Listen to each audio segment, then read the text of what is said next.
안녕하세요. 이제 오늘부터 우리는 성숙한 삶에 대해서 나누도록 하겠습니다. 오늘은 그 첫 번째로 하나님의 말씀, 성경입니다. 성경, 누구나 아마 몇 권 정도 가지고 계신 분들이 많을 겁니다. 우리가 신앙생활 하다 보면은 우리의 신앙의 연수만큼 성경이 생기는데요. 우리가 그만큼 성경을 읽었는지, 그건 또 별개의 문제겠죠. 사실 성경을 우리가 읽고 또 묵상하고 알아나간다는 것이 말처럼 쉽지 않다는 것을 우리는 경험적으로 잘 압니다. 성경 말씀을 우리가 열심히 봐야겠다는 의욕들, 아마 그리스도인 중에 없는 분들은 거의 없을 거라고 생각합니다. 그러나 이 성경을 어떻게 보고 읽고 또 해석하고 어떻게 우리의 삶에 적용해 나갈 것인지 하는 문제는 사실은 많은 과정과 훈련이 필요한 것입니다. 이미 이제 19세기 이후에 특히 고고학의 발달로 메소포타미아 지역이나 팔레스타인 지방에 대한 여러 가지 고고학적 발굴이 이루어지면서 과거에는 생각하지 못했던 고대의 근동 문서들, 이런 것들을 통해서 성경이 마치 그런 고대 근동 문서의 하나의 유사품이나 모조품이라는 그러한 생각들이 사람들 사이에 많이 번지게 됩니다. 그것이 19세기 말 여러 가지 자유주의적 풍조와 철학들의 사조 속에서 견고한 하나의 흐름이 되어서 20세기에 들어오면서는 많은 사람들이 성경은 그저 그냥 사람들이 쓴 글을 모은 하나의 문학 작품과 같은 차원에서 생각하는 경우가 많아졌습니다. 그래서 우리가 사실 이 성경에 대해서 오늘날 이야기를 나누고자 하면 특히 이제 불신자나 또는 이제 막 신앙에 입문한 분들에게 이 성경에 대해서 이야기하고자 하면 먼저 성경은 어떤 책인가 하는 것에 대해서 정립하는 것이 먼저라고 생각합니다. 그러한 분명한 정립이 없이 우리가 성경의 내용을 읽고 나눈다 하여도 그것을 하나의 신화적인 내용이나 또는 그 성경에 나오는 이야기들 속에서 어떤 의미만 추출하면 된다는 식의 관점을 가지고 있다면 그 사람에게 성경은 그 사람의 삶을 이끌어가는 하나님의 절대적인 말씀으로 역사할 수가 없는 것이죠. 그렇기 때문에 우리가 오늘 성경에 대한 이야기를 하면서 가장 먼저 하고자 하는 것은 성경은 어떤 책인가 하는 것입니다. 성경은 약 1500년간의 기간에 걸쳐서 약 40여 명의 기록자들이 기록한 그 책들을 모은 것입니다. 그것을 그래서 우리는 성경 전서라고 보통 부르죠. 이 성경에 대해서 사람들이 생각하는 각도는 각각 다른 것 같습니다. 예를 들어서 아직까지도 우리 기독교인들이 성경에 대해 생각하는 주요한 관점은 성경은 하나님의 말씀이다 라는 것입니다. 이 의미는 우리가 성경을 주신 분, 이 말씀을 주신 분이 하나님이시고 이 말씀은 오류가 없는 하나님의 절대적인 말씀이라는 것을 인정한다는 것입니다. 예를 들어서 요나서라고 하면 요나를 우리는 기록자라고 이야기하지 저자라고 이야기하지 않습니다. 모든 성경의 저자는 성령님이기 때문입니다. 그러므로 우리가 첫째 관점, 성경은 하나님의 말씀이다라고 할 때는 모든 성경은 하나님의 영의 영감에 의해서, 즉 성령의 영감으로 쓰여진 성령의 저작이다라는 것을 전적으로 인정한다는 입장인 것입니다. 두 번째는요, 아까도 말했지만 17세기 이후 계몽주의가 유럽에서 발흥하고 특히 19세기 이후에 자유주의 신학이 본격화되면서 많은 사람들은 성경의 진정성에 대해서 의심하기 시작합니다. 즉, 그 전까지 성경은 절대적인 하나님의 말씀이고 오류가 없는 하나님의 말씀이라는 것에 이의를 제기하는 사람들이 생긴 것이죠. 그들은 성경에 나오는 몇 가지 그런 복잡한 관계 사실들이나 또는 여러 가지 역사적 사실에 대한 그런 자기들의 기준의 생각에 비추어서 성경에는 오류가 있을 수 있다. 성경은 다 하나님의 절대적인 말씀만이 아니라 하나님의 말씀을 포함하고 있는 것이다라고 주장하는 것입니다. 이것이 이제 자유주의 신학의 성경관이라고 할 수 있습니다. 자유주의자들이라고 해서 성경은 다 하나님의 말씀은 아니다, 이렇게 주장하는 것은 아닙니다. 하나님의 말씀의 요소가 있지만 인간의 여러 가지 시대적 상황이나 인간의 생각들이 포함되어져 있는 그것이 성경이다, 이렇게 보는 것이죠. 그러나 이와 같은 관점에서 본다면 가장 큰 문제는 성경은 우리의 삶에 절대적인 규법으로서의 권위가 약화된다는 것입니다. 우리가 하나님의 말씀을 절대적으로 믿지 않고 경우에 따라 또는 상황에 따라 믿는다는 것이 가능할까요? 만약 그렇다면 그것은 성경을 믿는다고 하지만 사실은 내 상황과 나의 판단에 따라 재단하는 결과를 가져올 수밖에 없을 것입니다. 마지막으로 이제 세 번째 입장이 있는데요. 그것은 성경은 아예 하나님의 말씀이 아니고 그저 선한 삶의 참고서일 뿐이다. 영어로 reference라고 하죠. 성경은 텍스트가 아니라 reference다. 이렇게 생각하는 관점이 있다는 겁니다. 이런 것을 흔히 급진주의적 관점이라고 많이 이야기하는데요. 이렇게 생각하는 사람들은 성경이라고 하는 것이 인간의 작품이라고 보는 것입니다. 그러니까 그 시대, 그 상황에 맞는 인간의 작품인데 그것을 오늘날 우리의 삶에 그대로 적용하는 것은 맞지 않는 경우가 수없이 많다고 보는 것이죠. 예를 들어서 좀 극단적인 페미니스트들 같은 경우는 성경은 고대 가부장적인 제도에서 쓰여진 문서이기 때문에 오늘날 우리의 상황에 적용할 수 없는 것이다. 그러니까 성경은 하나의 인생의 참고서 정도로 보면 된다고 생각하는 입장입니다.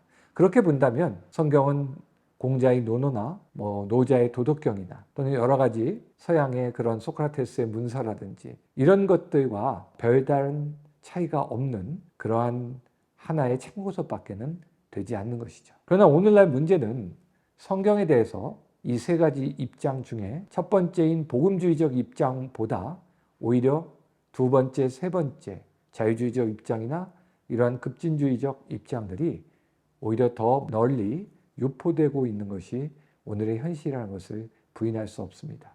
특히 젊은 세대들의 경우에는 성경에 대해서 이러한 생각들을 많이 가지고 있고 유행하고 있는 것이 사실인 것 같습니다. 그렇기 때문에 우리는 성경이 어떤 책인가에 대해서 먼저 우리가 분명하게 규정을 하고 가야 될 필요가 있습니다. 예를 들어서 우리가 성경은 역사책이냐 이렇게 이제 이야기하는 경우가 있습니다.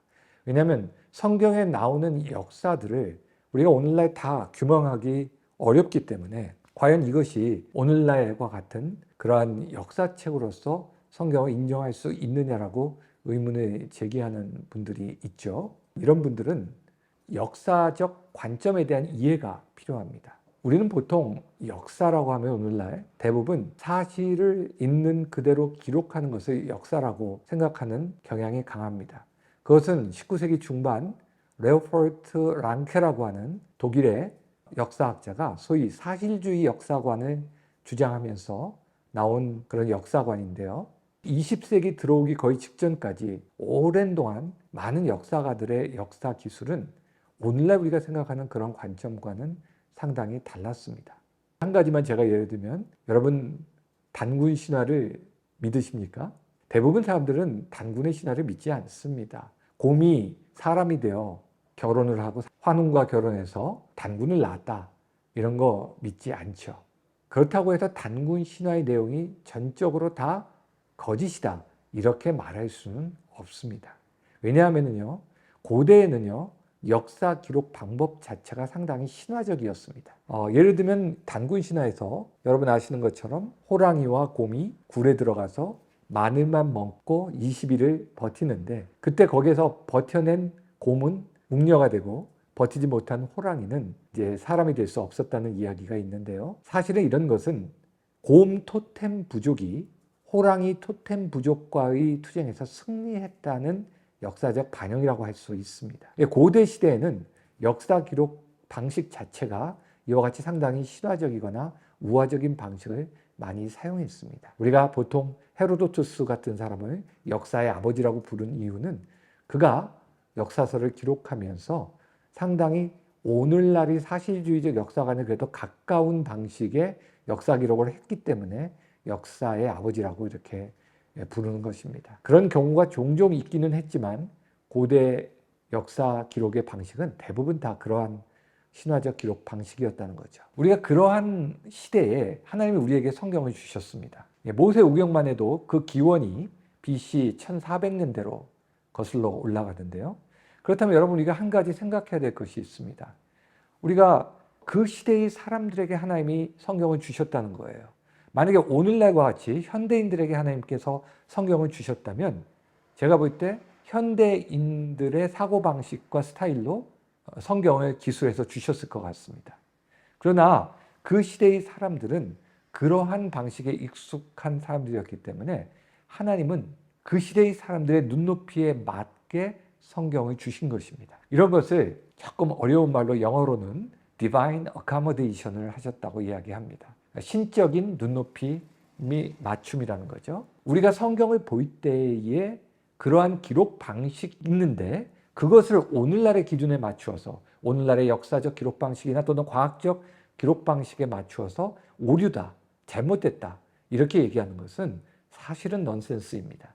그것은 진정한 이해가 없는 데서 오는 그것이야말로 오류인 것이죠. 예를 들어서요, 제가 이 교재에도 적어 놓았지만 레위기 11장에 보면 어떤 음식은 먹을 수 있는 것, 이것을 이제 코시어라고 하죠. 이런 코시어가 있고 어떤 음식은 먹을 수 없다고, 어떤 동물은 먹을 수 없다는 규정들이 다 있죠. 그런데 그런 규정 중에 박쥐에 대해서 새라고 분류했습니다. 그러니까 어떤 아이가 생물 시간에 배워가지고 와서 엄마, 박쥐는 포유류인데 왜 새라고 분류했어요? 라고 이렇게 물을 때 자칫 우리 크리스천 부모님들이 당황할 수 있죠. 뭐라고 대답을 해야 되나? 그런데 생각해 보십시오. 그 고대 시대에 소위 린네의 생물 분류법에 따른 이런 현대적 생물 분류가 있었을까요? 그 시대에는 날아다니는 것은 새였던 것이죠. 그러니까 그 사람들의 시대에 이해할 수 있도록 새라고 말한 것이지 그것을 오늘날 방식으로 분류해서 포유류인데 왜 조류라고 했느냐라고 하는 것은 기준이 잘못되어 있다고 할 수 있는 것입니다. 이처럼 하나님은 우리에게 성경을 주실 때 그 시대의 사람들의 눈높이에 맞게 Divine Accommodation 하셔서 주셨습니다. 우리가 이것을 이해하면 오늘날 성경은 역사책인가 과학책인가, 과학적으로 오류가 없는가 역사적으로 오류가 없는가라는 논쟁을 근본적으로 다른 차원에서 바라볼 수 있게 되는 것입니다. 성경은 오늘날의 과학적 기술로 당연히 쓰여지지 않았겠죠. 예를 들어서 하나님의 오늘날 21세기의 성경을 처음 주셨다면 하나님은 창세기 1장 1절에 이렇게 쓰셨을지 모릅니다. 내가 태초에 원자를 만들었다. 그 원자 안에는 핵이 있고 핵에는 양성자가 있고 중성자가 있고 주변에는 전자가 돌고 있다. 또 많은 미립자들이 그 원자 안에는 있다. 내가 이렇게 만들었다. 이렇게 기록하셨을지도 모르죠. 그러나 만약 고대 시대의 사람들에게 그렇게 하나님이 주셨다면 하나님은 다 아시니까요. 자신이 만드신 창조주시니까요. 그랬다면 그걸 누가 알아들을 수 있었겠습니까? 성경은 아마 21세기에 이르기까지 오랫동안 외계인 문서 같은 문서밖에는 되지 않았을 것입니다. 그러므로 우리가 성경을 오늘날의 과학에 맞춰 과학적이냐, 또 오늘날의 역사 기술 방식에 맞춰 역사적인 책이냐라는 그런 논쟁 자체가, 관점 자체가 좀 잘못되어 있는 거라고 할 수 있습니다. 그러니까 우리는 하나님이 우리에게 주신 책이기 때문에, 절대적인 하나님의 말씀이기 때문에 그것에 오류가 없고 분명한 정확한 사실이라는 것을 믿습니다. 그것이 우리의 믿음입니다. 다만 그것을 오늘날 현대적 관점에 의한 것이 아니라 하나님이 그 시대에 그 책을 주실 때에 그 사람들의 눈높이에 맞춰서 주신 기술이라는 것을 우리가 감안한다면 혹시 이러한 문제에 대해서 의문을 제기하는 우리의 자녀들이나 또는 다른 사람들에게 충분히 설명할 수 있지 않을까요? 여러분들 그런 관점을 분명히 세우고 성경을 바라봐야 될 필요가 있다고 생각합니다. 여러분 교재 76페이지에 보면 디모데후서 3장 16절 말씀이 나옵니다. 모든 성경은 하나님의 감동으로 쓰여졌다. 여기서 하나님의 감동으로 쓰여졌다는 것은 조금 우리말의 번역이 좀 애매한데요. 하나님의 영으로 쓰여졌다는 것입니다. 그러니까 하나님의 영, 즉 성령께서 친히 성경의 저자라는 거죠. 그리고 한 가지만 더 여러분들에게 조금 제가 말씀드리고 싶은 것이 있는데, 예를 들어서 모세 오경은 누가 썼냐 이런 논쟁도 오랫동안 있었습니다. 예를 들어서 신명기 34장에 보면요, 모세가 죽었다라는 기록이 나옵니다. 근데 모세가 죽었는데 자기가 죽은 사람이 어떻게 기록을 남기느냐, 이런 의문을 제기할 수 있습니다. 여러분 우리가 한 가지 이제 이것은 성경의 영감설 또는 저작설에 대한 좀 신학적인 논쟁이 될 수 있겠는데요. 여러분에게 간단히 한 가지만 말씀드리면 모든 성경의 저자는 성령님이십니다. 그리고요, 모세는 모세 오경의 오리지네이터입니다. 기원자입니다. 왜냐하면 모세 시대에 하나님께서 분명히 말씀하셨고 모세 당시에 구전으로 또는 글로 남긴 것들이 계속해서 전해 내려왔기 때문입니다.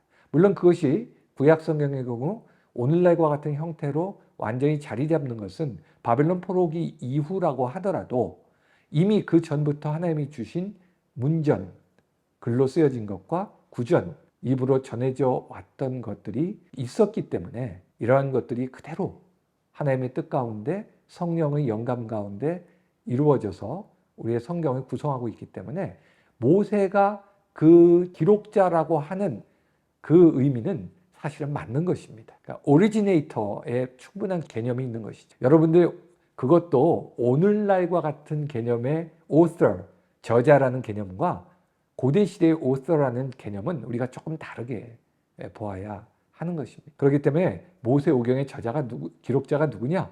모세라고 하는 말은 결코 틀린 말이 아닌 것입니다. 성경은 하나님의 감동으로 쓰여져서 오랜 세월을 거쳐 우리의 손에 주어졌고 그래서 이제 우리는 기록된 말씀 성경을 가질 수 있게 되었습니다. 이것이 얼마나 큰 축복인지 모릅니다.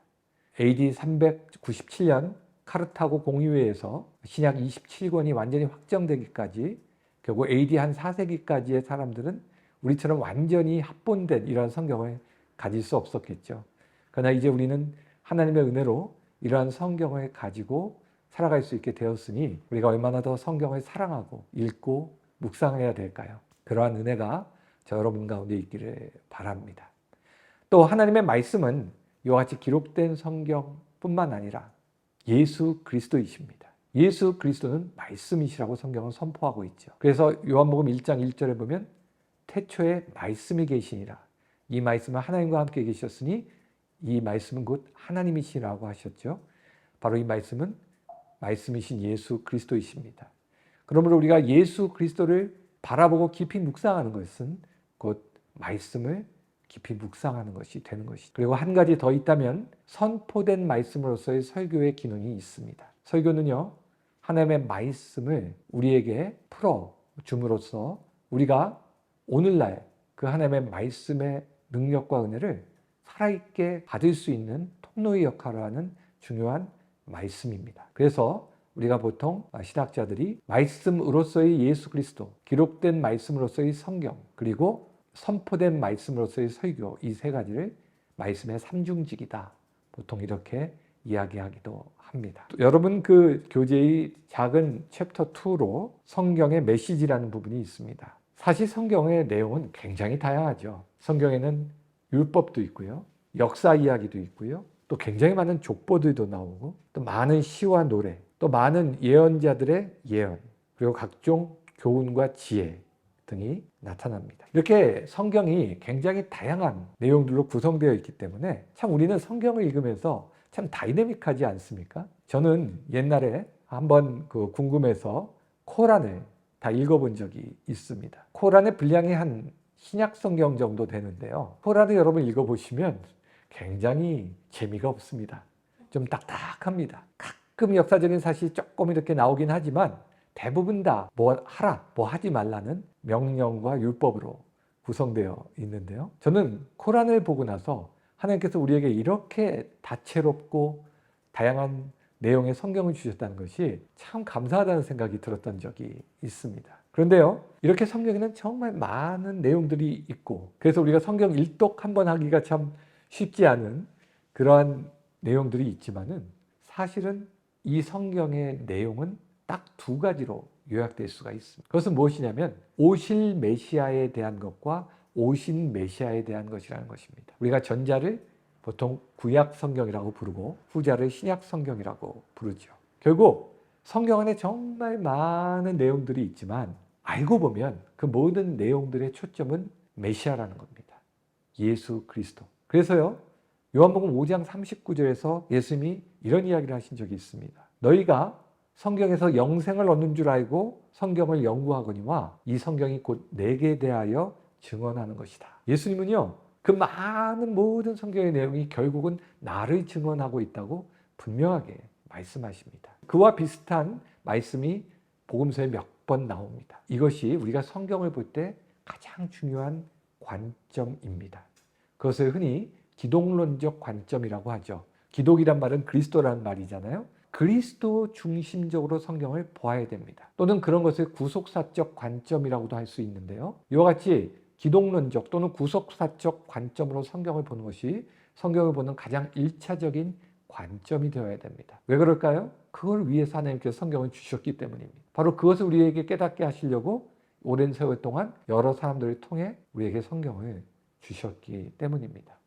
그러니까 여러분, 우리가 일반 책을 볼 때도 그 저자의 관점을 제대로 파악하고 봐야 그 내용이 우리에게 잘 이해가 되는 것처럼 성경도 성경을 주신 하나님의 관점에서 보아야 제대로 이해가 되는 것입니다. 근데 가끔 어떤 사람들은 성경을 열심히 봐요. 그런데 문학적인 관점에서 본다든지 또는 어떤 역사의 연구의 관점에서 본다든지 어떤 자기가 필요로 하는 어떤 하나의 관점을 가지고 보는 경우가 있는데요. 윌리엄 와일러 같은 그 영화 감독은 내가 하나님이 없다는 것을 증명해 보려고 성경을 열심히 읽었다고 했죠.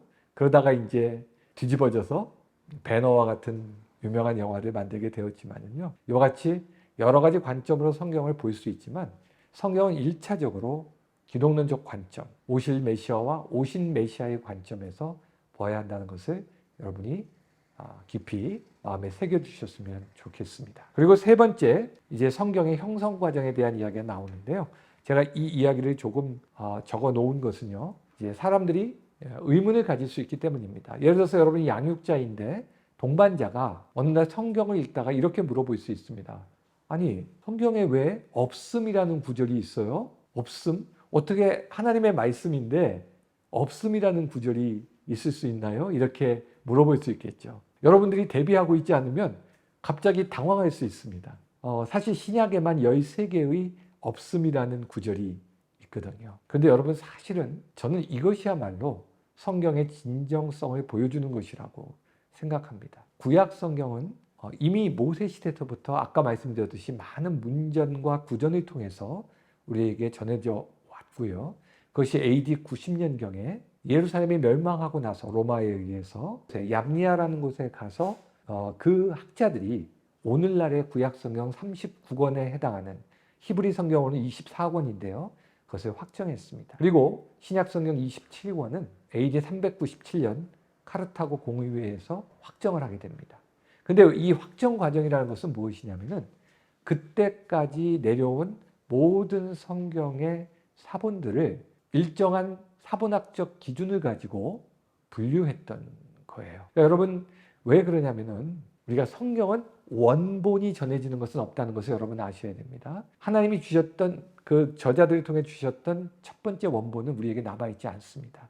수많은 필사본들을 통해서 우리에게 오늘날 전해지고 있습니다. 그런데요, 예를 들면 신약 같은 경우는 조각사본까지 포함하면 약 25,000개의 사본이 있는데요. 그러한 사본들을 다 대조해서 오늘날의 신약 성경을 이렇게 만들 때 간혹 어떤 부분은 어떠한 사본에도 분명히 그 자리에 말씀이 있었던 것은 맞는데 오랜 세월의 문제 때문에 지워지거나 보이지 않아서 우리가 그거를 정확하게 기록할 수 없었던 것이 있는 거죠. 그럴 때 성경의 사본학자들은 정직하게 거기에 없음이라고 기록함으로써 아주 진실되게 성경을 편집했던 것입니다. 여러분들 이것을 아실 필요가 있습니다. 그러면 어떤 사람은 그러면 성경의 진정성을 의심할 수도 있지 않느냐라고 이야기할 수 있겠는데요. 그렇지 않습니다. 여러분, 성경이요, 이 많은 내용이 그 오랜 세월을 통해서 이렇게 전수되었음에도 사실은 그 진정성이 너무나 정확할 정도로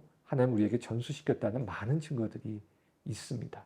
한 가지만 예를 들면 1947년에 이스라엘의 사해 북쪽의 쿰란이라는 곳에서 많은 사해 문서들이 발견됩니다. 거의 전 구약 성경을 기록한 사본들이 나오는데요.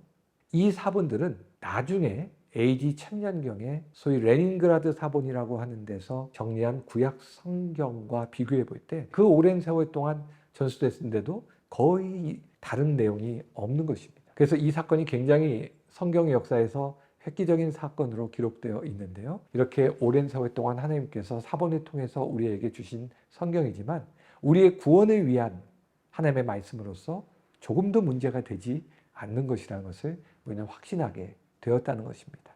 간혹 13개의 없음이 있다고 해서 구원의 진리를 바로 깨닫는데 조금도 부족함이 없기에 성경은 오늘도 우리에게 구원과 바르게 함과 의로 교육하기에 조금도 부족함이 없는 하나님의 말씀인 것입니다. 이제 마지막으로 4번에서 성경의 구성 파트가 있는데요. 구약은 39권, 신약은 27권인데요. 그래서 우리가 좀 재미있게 얘기할 때 3927 이렇게 이야기하죠. 그래서 총 66권의 신구약 성경이 우리에게 있습니다. 물론 오늘날 카톨릭은 외경이라고 하는 성경들을 포함을 시켜서 좀 더 권수가 많은데요. 우리 개신교에서는 외경들에 대해서는 인정을 하지 않고 있습니다.